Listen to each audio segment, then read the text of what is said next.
하나님의 귀한 말씀 함께 보겠습니다. 오늘 말씀은 마태복음 5장 13절에서 16절까지의 말씀입니다. 우리 한 목소리로 주의 거룩하신 말씀 봉독합니다. 시작. 너희는 세상의 소금이니 소금이 만일 그 맛을 잃으면 무엇으로 짜게 하리요? 후에는 아무 쓸데없어 다만 밖에 버려져 사람에게 밟힐 뿐이니라. 너희는 세상의 빛이라. 산 위에 있는 동네가 숨겨지지 못할 것이요 사람이 등불을 켜서 말 아래에 두지 아니하고 등경 위에 두나니 이러므로 집안 모든 사람에게 빛이 느니라. 이같이 너희 빛이 사람 앞에 비치게 하여 그들로 너희 착한 행실을 보고 하늘에 계신 너희 아버지께 영광을 돌리게 하라. 아멘. 시온 찬양대 찬양이 쓴 후에 담임 목사님 나오셔서 숨지 마세요 라는 제목으로 말씀을 선포해 주시겠습니다.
아멘.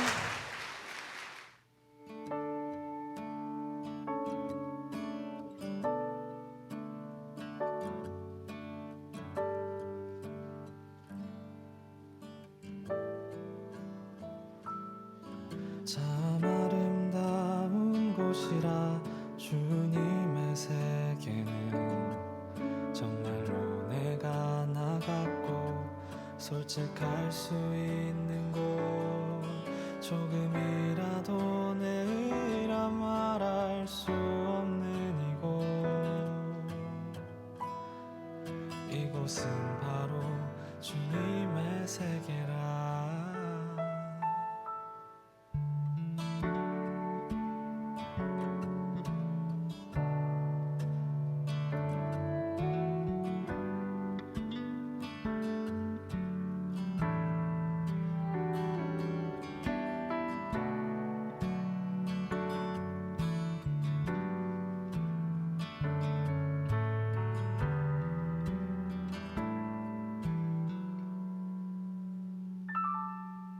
세상은 항상 말하네 그 길이 아니라고.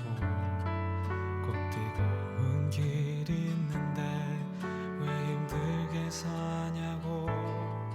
단순한 선택조차 내게 버겁기만 한 곳. 그래도 나는 주님만 따르리. 참 아름다워라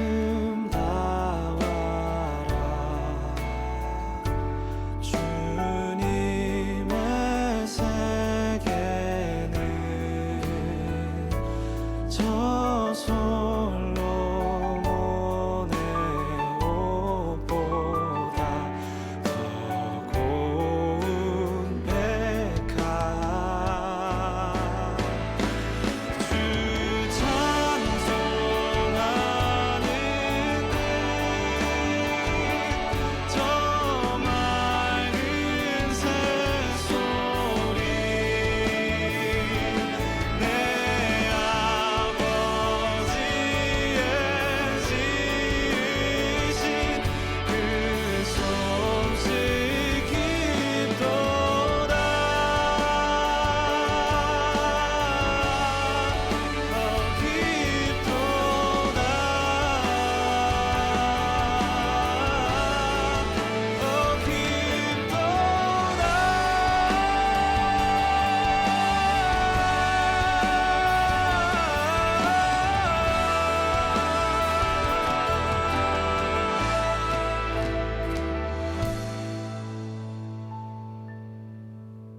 나는 계속 걸어갑니다.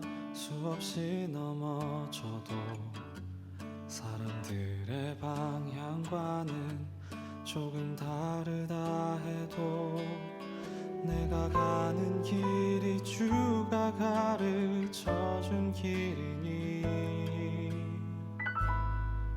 이곳은 바로 이곳은 바로 주님의 세계라.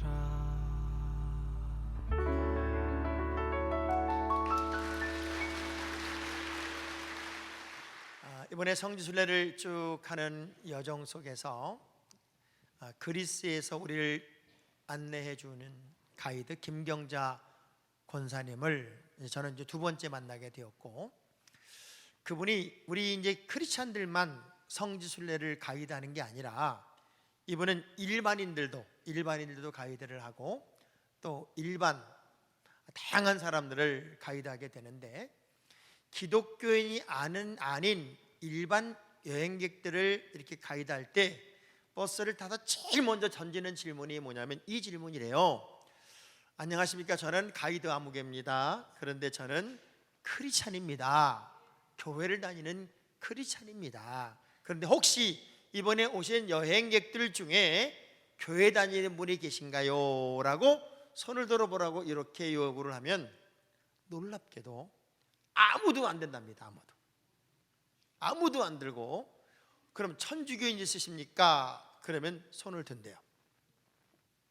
그리고 불교인 있으세요? 그러면 또 안 된대요. 그래서 저는 이번에 오신 분들 중에는 천주교인만 몇 분 있고 믿는 분이 하나도 없네요. 그러고 이제 다음 일을 하려고 하면 신기한 일이 벌어진대요. 예수 믿는 사람들, 교회 다니는 사람들은 몰래 와서 사실은 저 교회 다녀요, 저 교회 다녀요 라고 말하는 사람들이 대부분이랍니다. 왜 그랬을까 생각을 해본 거예요. 천주교인들은 일반 여행객들과 어울려서 다니면서 술 먹고 담배 펴도 아무 문제가 없어요. 왜? 그렇게 해도 되니까. 근데 예수 믿는 사람들은 일반 여행객들하고 다니면 술을 이렇게 많이 먹어야 되는데 내가 교회 다닌다는 말을 괜히 했다가 술 먹는 게 부담스러울까 봐 아마 손을 안 들었을 것 같고, 또 불교인들은 왜 손을 안 들었냐 봤더니 고기 먹는 게 부담이 돼가지고 그분의 이야기를 들으면서 제 마음이 참 아팠어요. 왜? 나는 당당한 하나님의 사람, 나는 당당한 크리스찬, 나는 당당한 예수 믿는 사람, 이렇게 말할 수 있는 사람들이 점점 줄어들게 될까? I am 크리스찬, 이거 하나가 얼마나 큰 에너지고 얼마나 큰 힘인데, 우리가 성지순례를 하면서 대부분 그 기독교 공동체 식구들이 각 나라 사람들이 와서 성지순례하는 그 현장에서는 우리가 찬양을 하면 다 내려서 함께 손을 잡고 찬양하고 함께 어우러지는데, 이거 하나면 전 세계가 하나가 될 수 있는데 왜 숨는 교인들이 그렇게 많을까? 아마 여러분들이 성경 찬송을 이렇게 들고 가다가도 저기 앞에서 안 믿는 친구가 오면은 슬그머니 감출지도 몰라요. 그리고 친구가 묻지요. 앞장 앞에 가로막고 어디가? 어디 좀 가. 근데 뒤에 감춘 건 뭐야? 아무것도 아니야. 아, 교회 가는구나. 어떻게 알았어? 정말 비굴한 그리스도인들이 점점 많아지고 약한 크리스찬들이 점점 많아지는 이때를 지나면서 제가 그 권사님 이야기를 들으며 참 많은 생각을 했어요. 언제부터 우리 교회들이 이렇게 비겁해졌을까? 언제부터 우리 크리스찬들이 이렇게 비굴해졌을까? 성경에도 숨은 사람들의 이야기가 꽤나 많이 등장을 해요. 아담과 하와가 선악과를 따먹고 범죄하고 난 다음에 숨어요. 그때 하나님이 아담아 어딨니? 하와야 어딨어? 라고 말하는 순간 이 두 사람의 대답이 기가 막혀요. 부끄러워서 숨었나이다. 벌거벗은 것이. 하나님의 사명을 맡긴 요나가 그 사명이 싫으니까, 자기 스타일이 아니니까, 자기 방식이 아니니까 하나님의 명령임에도 불구하고 조용히 다른 길로 가다가 뱀이챙에 들어가 숨어버려요. 승리감에 도취되어서 이제는 더 이상 대적이 없으며 나의 승리를 막을 자가 없다고 막 두 손을 번쩍 들고 노래 불렀던 엘리야가 갑작스럽게 저항을 만나는 순간 그렇게 약해져서 숨어 들어가서 차라리 나를 죽여달라고 얘기를 해요. 예수님과 함께 동행했던 사람이 당신도 맞잖아 라고 베드로에게 누군가가 얘기하니까 그 다음부터 설설설 숨어 다니고 피해 다니는 사람이 베드로가 됐어요. 성경에 나오는 모든 인물들 중에 숨는다 그리고 숨어버린다는 의미는 뭔가 문제가 있더라는 거예요. 전 여러분이 정말 당당하고 자신만만하고 숨지 않았으면 좋겠어요. 우리 옆 사람 쳐다보면서 제발 숨지 마세요. 숨지 마세요. 자, 봐요. 제가 길거리에서 이렇게 오는데 우리 교인들이 나를 보고 막 숨었다고 생각해 보세요. 제가 기분이 좋을까요? 기분이 나쁠까요?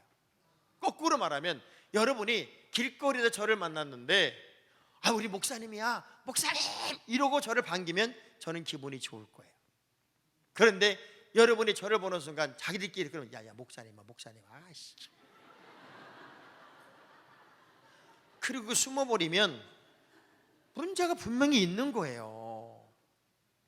오늘 본문에서 분명한 말씀을 크리스찬이 무엇이고 예수 믿는다는 게 어떤 방향이고 어떤 가치관인지를 이렇게 설명을 합니다. 우리는 세상의 빛이다.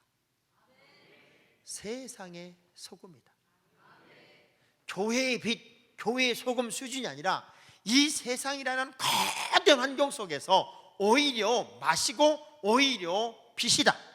이게 하나님의 사람이다. 그러니 숨으면 절대로 안 된다. 한 번은 이제 변화산상에서 우리 예수님의 변형되는 모습을 보고 3명의 제자가 황홀경에 빠져버려요. 그때 베드로가 우리 예수님을 향하여 그 황홀경에서 이렇게 말합니다. 마태복음 17장 4절의 말씀을 한번 읽어볼게요. 시작. 베드로가 예수께 여쭈어 이르되 주여 우리가 여기 있는 것이 좋사오니 만일 주께서 원하시면 내가 여기서 초막 셋을 짓되 하나는 주님을 위하여 하나는 모세를 위하여 하나는 엘리야를 위하여 하리이다. 그 황홀공에 아주 신바람이 났던 그 3명의 제자, 그 중에 베드로가 그냥 우리 여기서 우리끼리 뭉쳐 살지요. 여기서 우리끼리 황홀경에 늘 있지요. 그리고 여기서 그냥 우리끼리 사치기 사자포 하지요. 이렇게 말한 거예요. 그때 우리 예수님 일체 대답 안 하세요. 일체 대답 안 하고 야! 숨는 게 그리스도인이 아니야. 우리만의 세상을 구축하는 게 아니라고 이렇게 말하실 줄 알았더니 아무 얘기 안 하시고요. 성경은 이렇게 표현됐어요. 이틀 후에 세상으로 내려가시니라 이렇게 돼 있어요. 우리는 세상에 내려가서 세상 속에서 다시 맛이 되줘야 되고 어두운 세상 속에서 빛이 되줘야 되는 것이 하나님의 사람이다, 그 얘기예요. 저는 한나의 그 당당한 고백을 상상을 한번 해봐요. 한나가 다시 올라왔을 때 엘리 제사장이 너 누구냐? 이렇게 질문해요. 그때 이 한나가 엘리 제사장 앞에서 당당하게 자기를 소개하는 장면입니다. 사무엘상 1장 26절입니다. 시작. 한나가 이르되 내 주여 당신의 사심으로 맹세하나이다. 나는 여기서 내 주 당신 곁에 서서 여호와께 기도하던 여자라. 아멘. 그냥 아는 사람이에요. 그냥 여기 있던 사람이 아니라 나는 여호와께 기도하던 여자입니다. 나는 하나님의 사람입니다. 나는 예배자입니다. 나는 크리스찬입니다. 이걸 누구 앞에서라도 자신 있게 말할 수 있다면 얼마나 당당할까. 제가 고린도를 방문하면서 고린도에만 있는 고린도 군인들이 썼던 투구를 봤어요. 투구. 저 투구를 보니까요, 저 투구는 옆을 못 보게 돼 있어요. 저걸 딱 뒤집었으면 앞만 보고 가야 돼. 앞만 보고 가. 그래서 구원의 투구라는 의미는 좌를 우를 보지 말고 주님만 바라보는 것, 예수만이 구원이 되는 것, 이게 구원의 투구라는 거예요. 우리가 참 하나님의 사람으로 산다는 의미는 앞만 보고 가라, 그 얘기. 앞만 보고. 그리고 숨지 말고 비굴해지지 말고 약해지지 말고 주저앉지 말고 오히려 더 당당하고 자신만만한 하나님의 사람이 되어 내가 드러나야 되고 내가 나타나야 된다는 거예요. 그럼 어떻게 내가 드러나야 되냐고요. 전 여러분에게 부탁합니다. 이 세상에 맛이 되어 주십시오. 맛을 내야 돼. 맛. 예수 믿는 사람의 맛이 있어야 돼요. 아멘이 수상해요. 예수 믿는 사람은 어떤 환경, 어떤 단체, 어떤 곳에 가도 뭔가 맛깔나는 삶의 내용을 가지고 있어야 돼요. 바울은 크리스천을 2가지로 표현했어요. 하나는 편지로, 하나는 향기로. 그래서 고린도서 3장 3절의 말씀을 보면 우리는 그리스도의 편지다. 시작. 너희는 우리로 말미암아 나타난 그리스도의 편지니 이는 먹으로 쓴 것이 아니요 오직 살아계신 하나님의 영으로 쓴 것이며 또 돌판에 쓴 것이 아니요 오직 육의 마음판에 쓴 것이라. 그러니까 우리는 어떤 존재냐면 우리의 모든 삶의 동선 속에서 하나님의 메시지가 나타나는 삶을 살아야 된다, 그 얘기예요. 그러니까 여러분이 움직이는 그 움직임 속에서 다른 사람이 볼 때는 저분을 통해 나에게 무슨 이야기를 하고 있는지를 편지처럼 읽어낼 수 있을 만큼의 삶을 살아야 되는 존재가 바로 저고 여러분이라는 거죠. 뭔가 예수 믿는 사람을 만나면 맛이 나, 살맛이 나, 기분이 좋아. 저 사람 만난 건 내 인생에 최고의 감사고 감격이고 기쁨이에요. 그래서 구원 얻는 자들에게나 망하는 자들에게나 하나님 앞에서 향기다. 뭐의 향기냐? 그리스도의 향기다. 그러니까 우리의 모든 삶의 동선 속에서 예수의 냄새가 나야 되는데 예수 냄새가 안 나면 맛이 없는 거잖아요. 그래서 소금이 맛을 잃어버리면 어떤 일이 벌어지냐? 사람에게 버려져서 짓밟힌다는 거예요. 언제부턴가 한국교회가 그리고 그리스도인들이 세상 사람들에게 짓밟혀. 예수 믿는 사람들이 더하다, 예수 믿는 사람들이 더 못됐다, 세상 사람들이 막 짓밟는 이유가 뭔가 봤더니 크리스찬다운 색깔이 없고 맛이 없어. 예수 믿는 사람은 소금의 맛이 있어야 돼요. 어떤 음식이든지 소금만 들어가면요 진짜 먹을만 해요. 이번에 성지순례를 해보니까요 우리 교인들이 어느 순간인가 그 터키 음식 쫙 차려놓고 우리가 뷔페고 이런 거 잘 먹거든요. 음식이 잘 나오거든요. 그런데도 불구하고 제가 사진 한 장 보여드릴게요. 엄청나게 고추장, 멸치, 김 이런 걸요 이미 다 내놨어요. 근데 맛있어. 진짜 터키 음식만 먹다가 저거 먹으면요 맛있어. 구색이 안 맞잖아요. 빵하고 김하고 어떻게 맞아요? 빵하고 고추하고 어떻게 구색이 맞냐고요. 빵하고 절인 깻잎하고 어떻게 맞냐고요. 그런데도 다른 거 먹다가 그걸 먹으면 왠지 속이 개운해. 왠가 봤더니 짜고 매워. 간이 돼 있어. 간이. 이 심심한 세상 속에서 우리가 간이 되어주는 삶을 살면 얼마나 좋을까. 그래서 소금은 부패를 방지하기도 하지만 맛을 내기도 해요. 그래서 그 맛을 잃어버리면 밟히는 거더라고요. 그냥 버려지는 거더라고요. 우리는 버려지는 존재가 아니라 나타나고 드러나고 그리고 맛을 내는 특별한 존재가 여러분이 되어야 할 줄로 믿으시면 하면.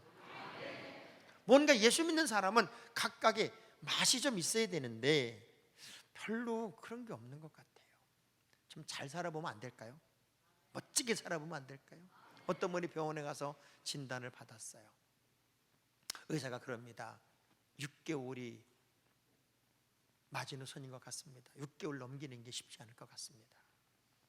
야, 그 일 듣고 병원을 나오는데 지금까지 살아온 세상이 아니더래요. 한 걸음 한 걸음을 떼면서 살아온 모든 시간들을 정리하게 되고 점검하게 되는데 이분이 그때부터 그래, 내 삶을 정말 아름답게 정리하자. 제일 먼저 한 게 뭐냐면 돈 꾸고 안 갚은 거 그거부터 갚았대. 왜? 평생 나를 원망할 테니까 저 사람을. 그거부터 갚았더니 웬일이냐고 아무 소리 안 하고 그동안 미안했다 그러고 돈을 갚았더니 그렇게 좋아하더래요. 그리고 나하고 원망 관계에 있던 그리고 사이가 안 좋았던 사람한테 가서 다 용서를 구하고 화합을 하게 되고 그때부터 자기 6개월 동안 그렇게 한번 착하게 살아본다고 욕도 안 하고 신랑한테 화도 안 내고 애들한테 소리도 안 지르고 얼마나 착하게 사는지 세상에 이 사람 죽을까 봐 모두가 걱정을 하는데 6개월이 돼도 안 죽는 거야. 그래가지고 이분이 병원에 가서 왜 나는 죽을 기미가 안 보일까요? 6개월이 지났는데 내 느낌은 더 건강해지는 것 같은데요. 그랬더니 의사가 쫙 보더니 아이고 오진했네요. 그래. 오진이었어. 제 아내가 지난 월요일 날 저녁에 저한테 막 울면서 전화했어요. 죽을 것 같다고. 이제 당신 못 볼 것 같다고. 이제 그래서 그래도 막 몸을 움직일 수 없을 만큼 고통스럽고 아픈데 그래서 제일 먼저 떠오르는 건 나였대요. 그래서 마지막 인사라도 하고 가야 되겠다고 전화를 하고 막 울어. 저는 바로 저녁 집회가 남았는데 그렇게 울고 전화를 끊었어요. 내가 얼마나 기가 막혀요. 그 다음 날 좀 살만하냐 그랬더니 좀 괜찮아서 해피맘을 할 수 있다는 거예요.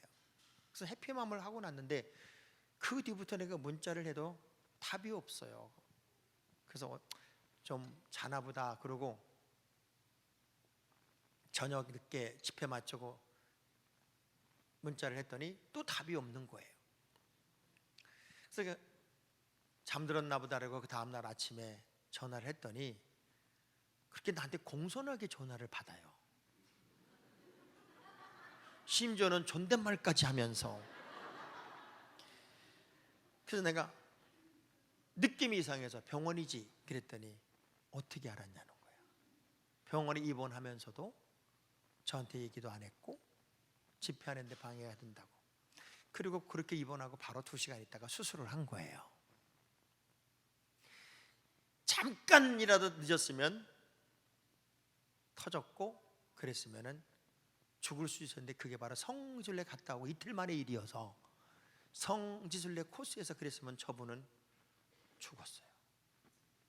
우리 박순자 권사님이 아침에 뭐랬는 줄 아세요? 목사님 새장가 갈 뻔했다는 거예요. 난 또 말을 또 그렇게 하는 거 깜짝 놀랐어요. 또 모든 것이 타이밍이 맞아서, 그리고 자기가 그렇게 아파도 부흥회하는 신랑이 조금 부담될까 봐 자기가 평 혼자 가서 입원하고 다. 근데 교인들이 같이 잠을 자주면서 같이 도와줘서 정말 잘 치유받고, 그리고 의사도 잘 만나서 수술도 잘하고, 그리고 오늘 와서 앉아 있어요. 퇴원해가지고. 네. 아마 속으로 전 그 마음이 이렇게 살아났으니까 계속됐으면 좋겠어요. 우리 신랑한테 잘해야 되겠다. 신랑이 소중하다. 이걸 계속 좀 알고 갔으면 좋겠어요. 정말 잘 산다는 것, 맛깔나게 산다는 것, 복되게 산다는 것, 크리스찬의 아름다운 삶의 태도고 내용입니다. 또 하나는 이렇게 말해요. 아무리 주변이 어두워도 촛불 하나면 그 어두움이 밝혀져요. 그래서 우리를 뭐라고 그래요? 너희는 빛이니까 쉽게 말하면 어둠을 몰아내라.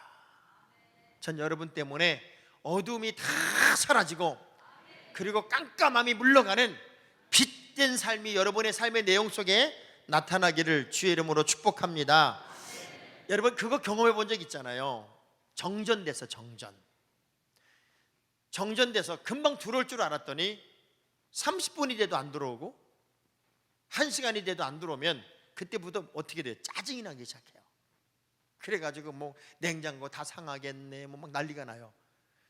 그리고 막 신경질을 내고 있던 차에 한 2시간 만에 갑자기 파파파박 하고 불이 들어오면은 어떤 느낌이 든가요? 그렇게 행복해. 자, 좋다. 그래 본 적이 없구나. 어두움의 밝음이라고 하는 것은 행복이고 희망이고 소망이고 감동이고 감사예요. 우리는요, 빛이기 때문에 아무리 숨고 싶어도 숨을 수가 없어요. 숨어지지도 않아요. 저는 여러분들이 이제 12월이 되면 연말 마귀가 여러분들에게 찾아옵니다. 내년 된 여기서 빼주세요. 저기서 빼주세요. 저는요, 그런 분들이 제일 미워. 이 지구상에서 제일 미운 사람이 그런 분들이요. 빼주세요. 빼주세요. 우린 빼준다고 빼지는 존재가 아니고요, 숨는다고 숨어지는 존재가 아니고요, 우린 소자에게 냉수한 그릇 대접한 것도 하나님이 그 상을 잃지 않는다고 약속을 받은 사람들이기 때문에 관계성 속에서 열매를 내야 되는 사람들이에요. 그래서 여러분 때문에 오히려 주변이 밝아져야 되고 어둠이 떠나가고 물러가도록 살아야 되는 사람이지, 우리가 숨어 들어가는 사람이 되면 안 된단 말이에요.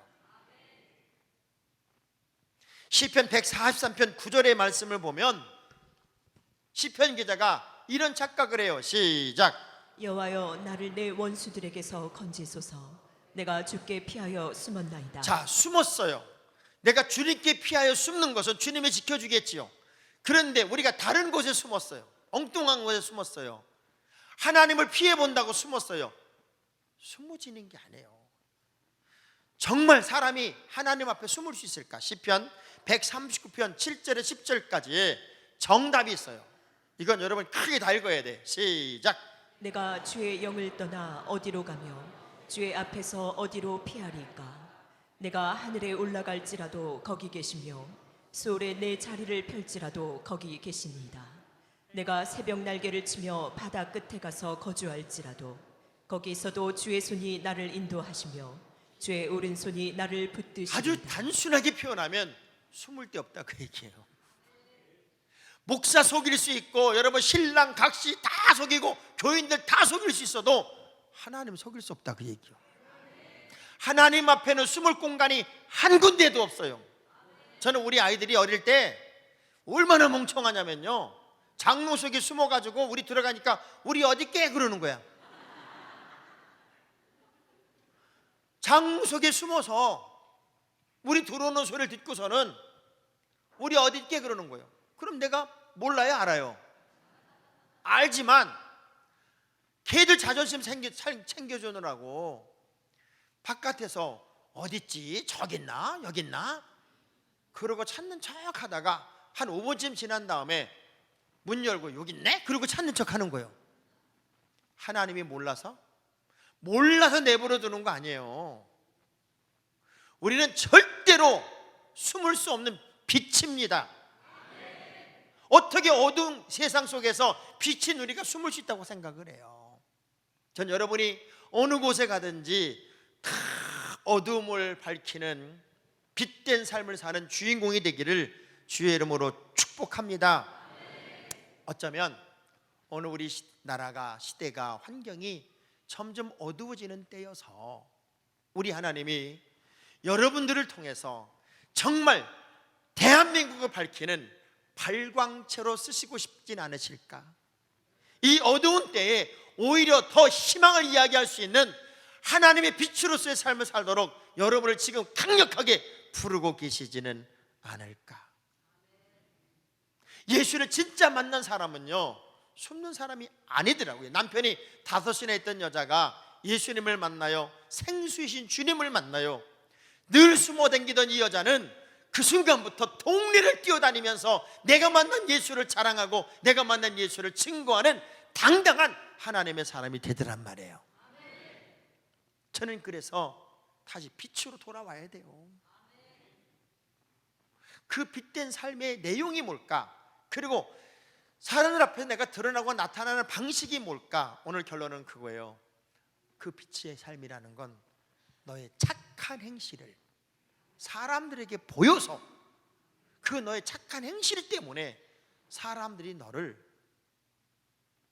박수치도록 해봐라. 그 선한 영향력을 끼치라는 거예요. 여기 착한 행실이라는 것은 착함 플러스 바른 행실을 말해요. 착하고 바르게 산다는 것은 하나님의 사람들이 그만큼 영향력을 행사할 수 있다는 거예요. 조폭들도 착하게 살자 그러잖아요. 새로 부임한 목사님이 이제 마을에 들어가면서 어느 식당 하나를 들어가요. 식당에 들어가서 식당 주인과 이런저런 대화를 나눕니다. 저는 이번에 새로 부임한 저 교회 담임 목사입니다. 음식 하나 먹고 가려고요. 그랬더니 그 주인이 아이고 목사님, 그게 교인들은요 다 이뿐이라오. 너무 좋은 얘기를 들으니까 감동을 했어요. 세상에 내가 부임하는 교회 교인들은 다 그렇게 이쁜가요? 그랬더니 그분 얘기 기가 막혀요. 이뿐이라고요. 자, 읽어봐요.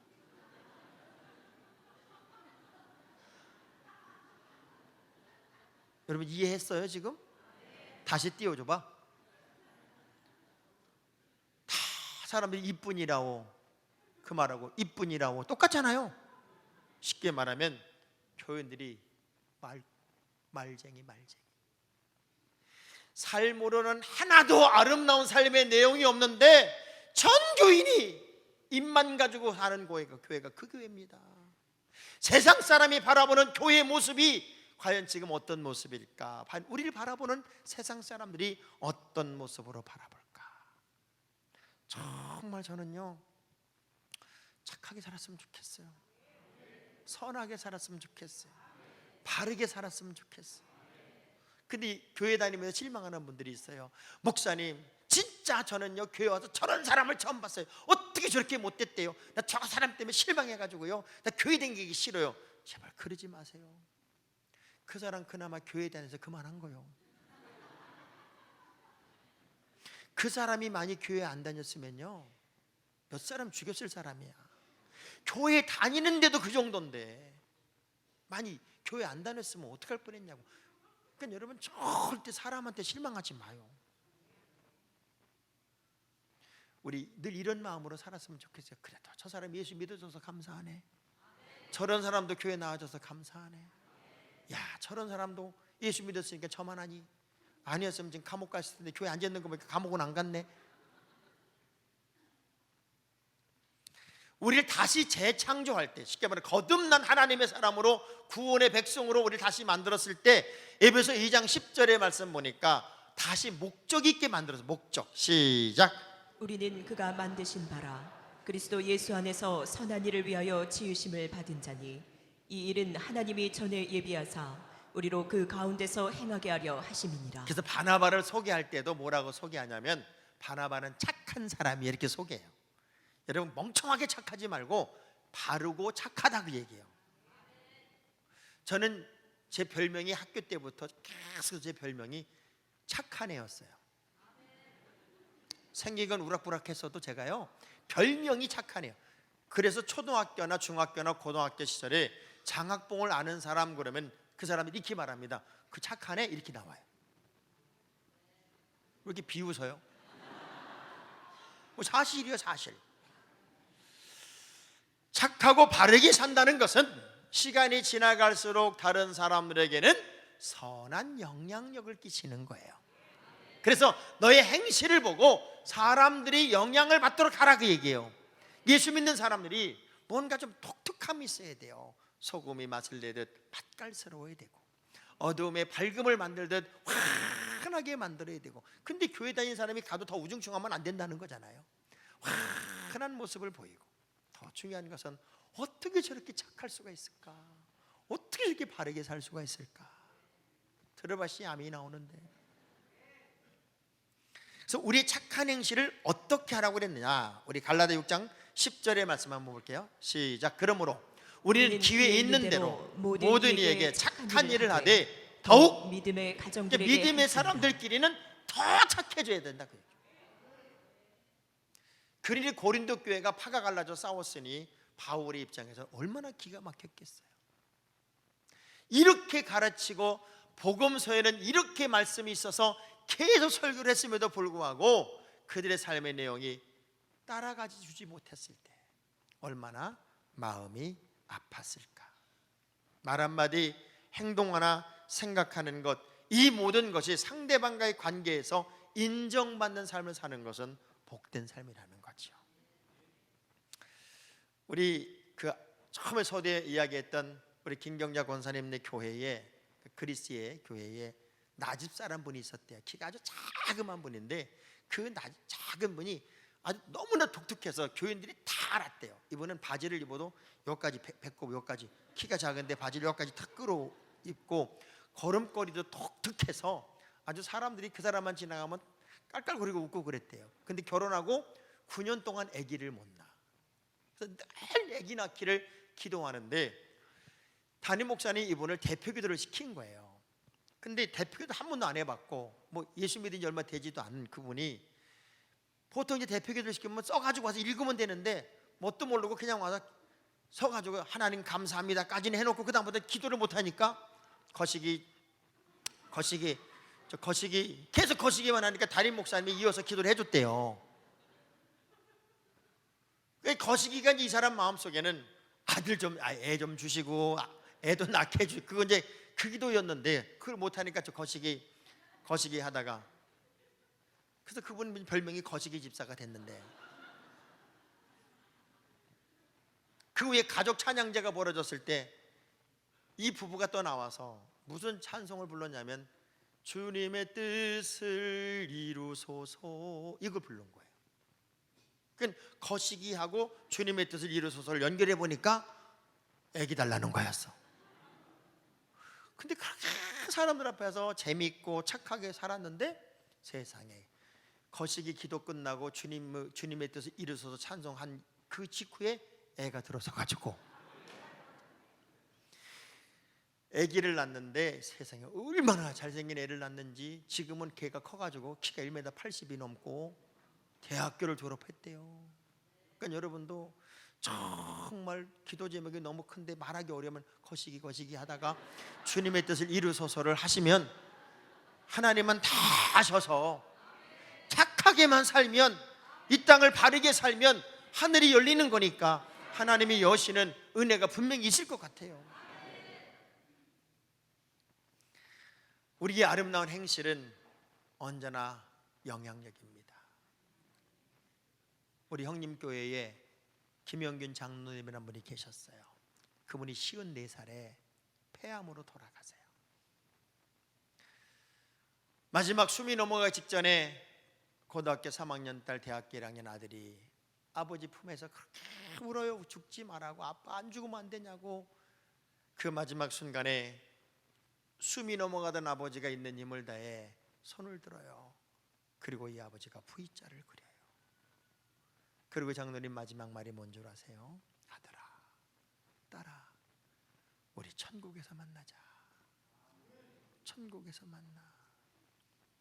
그리고 돌아가셨어요. 이분은 중앙시장에 많은 분들에게 약을 조제해줬던 약사예요. 그래서 그분의 선한 일들이 얼마나 많이 그 후에 드러나는지 몰라요.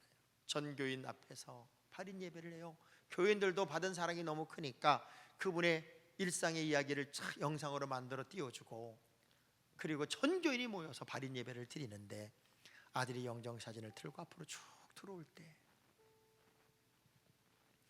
그때 어린이 성가대가 뒤를 따라오면서 그분의 영상을 맞춰서 불렀던 찬양, 그걸 우리는 잊을 수가 없어요. 보혈을 지나 하나님 품으로, 보혈을 지나 아버지 품으로, 보혈을 지나 하나님 품으로 한 걸음씩 나가네. 마치요, 우리 주님이 품에 이렇게 양손을 벌리고 너 이 땅에 너무 예쁘게 살았어, 너 이 땅에 너무 착하게 살았어, 내 품에 안겨, 내가 널 안아줄 거야.